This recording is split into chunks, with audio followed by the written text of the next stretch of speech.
ॐ अज्ञानतिमिरान्धस्य ज्ञानञ्जनशलाकया चक्षुरुन्मिलितं येन तस्मै श्रीगुरुवे नमः। हरे कृष्ण। भगवद गीता अध्याय 4 श्लोक संख्या 12। कांक्षन्तः कर्मणां सिद्धिं यजन्त हि देवता क्षिप्रं हि मानुषे लोके सिद्धिर्भवति कर्मजा। इस संसार में मनुष्य सकाम कर्मों में सिद्धि चाहते हैं, फलस्वरूप वो देवताओं की पूजा करते हैं। निसंदेह इस संसार में मनुष्य को सकाम कर्म का फल शीघ्र प्राप्त हो जाता है। सबसे पहले तो ये इससे निकल के आता है कि मनुष्य जो है सकाम कर्म करता है। सकाम कर्म किसको कहते हैं? सकाम कर्म कहते हैं जब हम अपने इस कोई मैटीरियल बेनिफिट, जिसको हम काम कहते हैं, काम यानी कि लस्ट, ग्रीड वगैरह को बोल सकते हैं, चीज़ों को एक्यूमुलेट करना, चीज़ों को प्राप्त करना, इंद्रिय तृप्ति करना, सेंस एंजॉयमेंट करना, ये सब काम अलग अलग इसके रूप हैं सकाम। तो जिस काम में ये ग्रीड है, एंजॉयमेंट की इच्छा है, उन सारे कार्यों को हम सकाम कहते हैं। सकाम कर्म क्या होते हैं? सकाम कर्म अपनी इच्छा प्रसन्नता के लिए परफॉर्म किए जाते हैं। इसमें किसी हायर अथॉरिटी की प्रसन्नता के लिए नहीं किए जाते हैं, जैसे भगवान की प्रसन्नता के लिए नहीं किए जाते हैं। जैसे पूजा पाठ भी है, जब पूजा पाठ अपने किसी फायदे के लिए करी जाती है तो उसको सकाम कह सकते हैं, क्योंकि उसमें कोई हित है। इसलिए भक्ति और पूजा में कई बार हम अंतर मानते हैं। भक्ति बहुत ही डिवाइन शब्द है, जिसमें हमारी अपनी कोई इच्छा नहीं होती है। हम भक्ति करते हैं, भक्ति जिसके भक्त हैं, मतलब भक्त जब किसी को बोला जाता है कि ये व्यक्ति इनके भक्त हैं, तो मतलब भक्त हैं मतलब डेडिकेटेड हैं, लॉयल हैं, सरेंडर्ड हैं, ये सब इसके अंदर शामिल हैं शब्द के अंदर।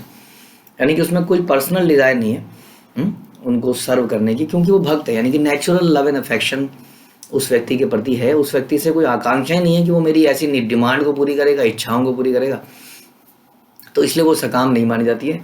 भक्ति कभी भी सकाम नहीं है, वो निष्काम होती है। लेकिन सकाम कर्म होते हैं जो अपने फायदे के लिए किए जाते हैं, जिसमें कि सांसारिक पूजा पाठ भी आ सकती है, जो कि हम किसी न किसी अपने लाभ के लिए करते हैं। यानी कि फॉर एग्जांपल कुछ लोग हो सकता है देवी की इसलिए पूजा करता हूँ, जो कि अक्सर दिखता है कि उसमें कुछ अपना लाभ दिखता है, घर का माहौल ठीक रहे, सुख समृद्धि रहे, सुख संपत्ति घर आवे, कष्ट मिटे तन का, वगैरह वगैरह जो हम ये करते हैं, ये वास्तव में इसको हम भक्ति नहीं कह सकते, समझना पड़ेगा इस बात को।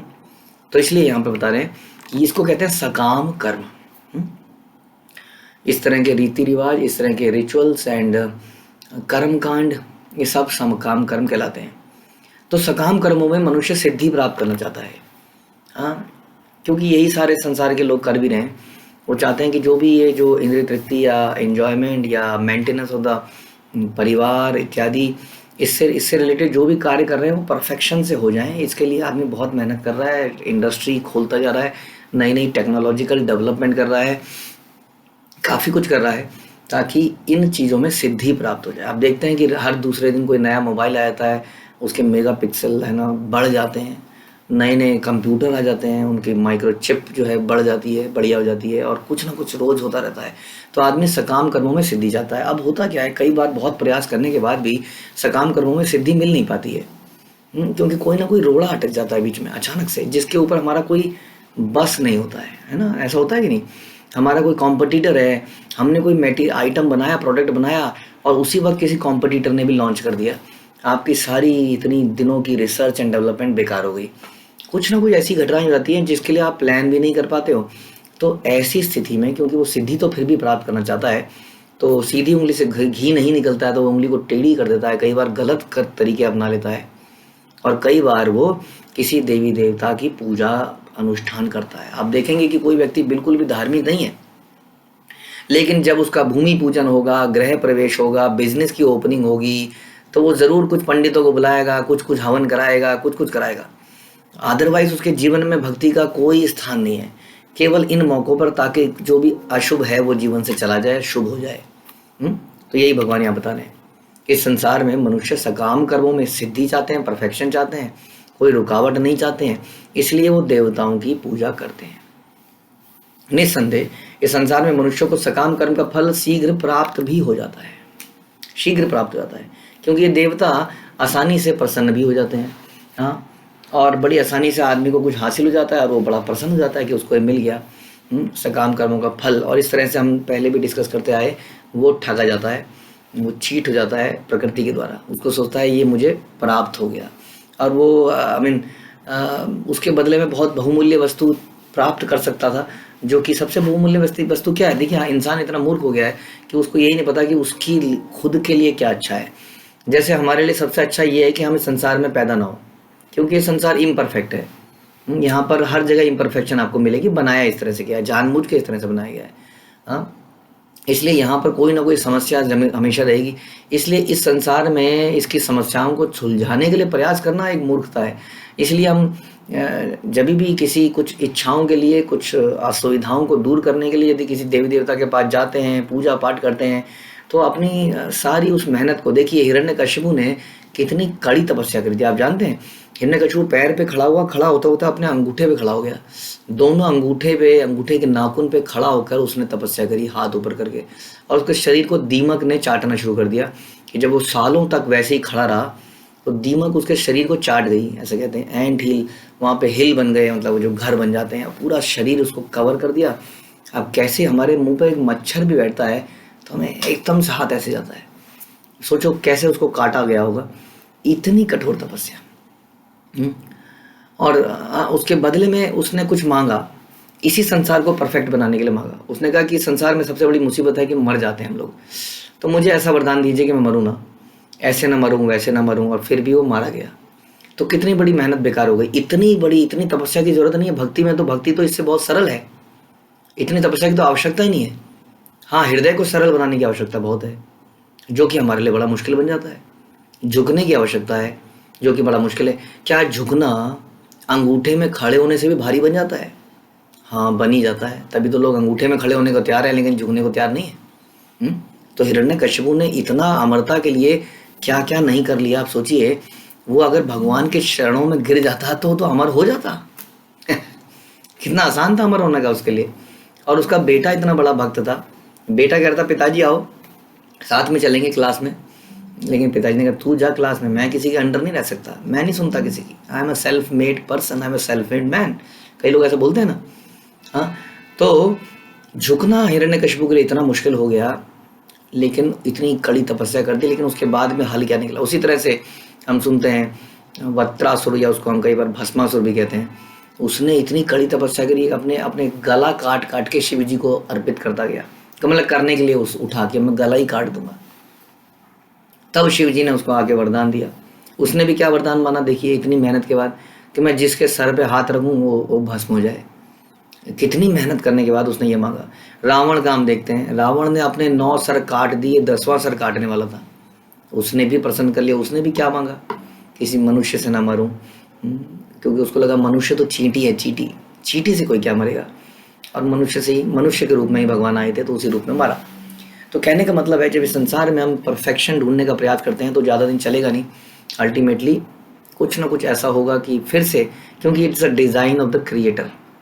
हाँ, भगवान ने बताया है कि, इसलिए भगवान बोलते हैं गीता में कि ये दुःखालयम अशाश्वतम, मैंने बनाया है दुख का आलय, ये संसार बनाया है। इसलिए यहाँ पर सुख खोज करना और उसके लिए इतनी तपस्याएं करना, उसमें भी हम सफल नहीं रहेंगे।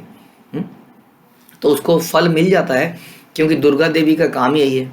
दुर्गा देवी की सारे लोग पूजा करते हैं, ये जानते ही नहीं कि दुर्गा देवी भगवान की शक्ति है। और उसको तो खास तौर पर यही सौंपा गया है काम कि हे दुर्गा देवी, इनकी छोटी मोटी डिमांड पूरी करते रहना, और इसी डिमांड में भ्रमित होकर ये इसी संसार में घूमते रहेंगे जब तक कि इनको ये रियलाइज़ नहीं हो जाता कि दिस इज़ रॉन्ग। तब तक दुर्गा देवी भी लोग मांगने जाते हैं। दुर्गा देवी के अलग अलग रूपों से, पार्वती, काली, अम्बे और शेरों वाली, हम उनसे मांगते रहते हैं, और कुछ ना कुछ किसी न किसी रूप में शिव जी हैं, दुर्गा हैं, ये उनकी पूर्ति करते रहते हैं, और लोग इसी में प्रसन्न जाते हैं। ये यहाँ पे बताया गया।